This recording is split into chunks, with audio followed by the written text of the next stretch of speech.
বের হয়ে এসেছে। নেক্সট ক্লাসে তোমাদের কোনো আইটেম নেই, তাহলে দুই পরপর দুই ক্লাসে আইটেম দেওয়া হচ্ছে না, তোমাদের কেস রিপোর্টটা কমপ্লিট করার জন্য। তোমরা যদি এখন শেষ করে ফেলতে পারো কেস রিপোর্টের প্র্যাকটিক্যাল খাতা,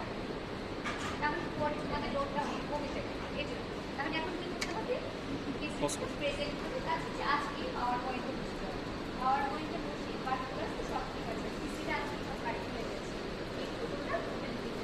ড্রাগের যে অংশটা মানে হচ্ছে পার্ট বিতে যখন যাবে তখন ড্রাগের mechanism action pharmacological effect adverse রিভিউগুলো সব বইয়ে যা আছে তাই না, এটা তোমরা সবটা পাওয়ার টেনে রেখে দে। বৃহস্পতিবার সবাই নিজের নিজের পোর্শনটা যেটা প্রেজেন্ট করতে পারে এভাবে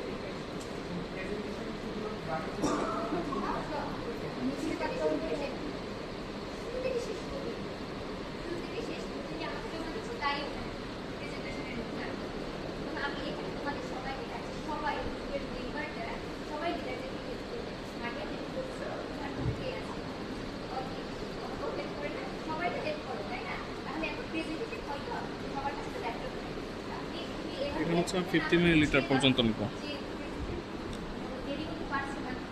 মুখে বললে আরেকটা টাইপ করা তোমার লিডার বলবে এইভাবে করে হেল্প করবে, সবাই কাজ ভাগ করে করে না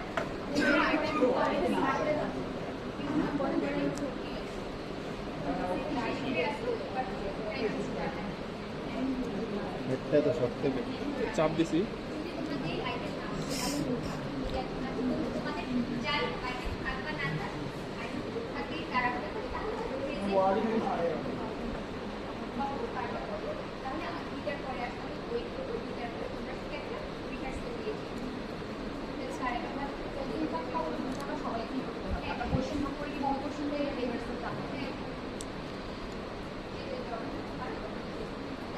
যে যখন না পুরো গ্রুপ যদি একসাথে আসে তাহলে কিন্তু ভালো হয়, সিকোয়েন্সিয়ালি বলছি আর আমাদের প্রেজেন্টেশনটা ঠিক করে তোমরা যে নতুন নতুন করছো প্রেজেন্টেশন ফন্ট ঠিক আছে কিনা, তোমরা এরিয়ালে করো বা টাইমস নিউরো বা নিউরো যে কোনোটাতে করতে পারো, ফন্টটা হচ্ছে 24-18 এভাবে করে রাখতে পারো, 24-18 যারা যারা নতুন বুঝতে পারবে, আর পরে আমি কারেক্ট করে দিব, কিন্তু আমার কাছে আগে আসতে হবে না, আমি কারেক্ট করবো। এই প্রথম শুনুন পাওয়ার পয়েন্টে একটা স্লাইডের মধ্যে 6টা থেকে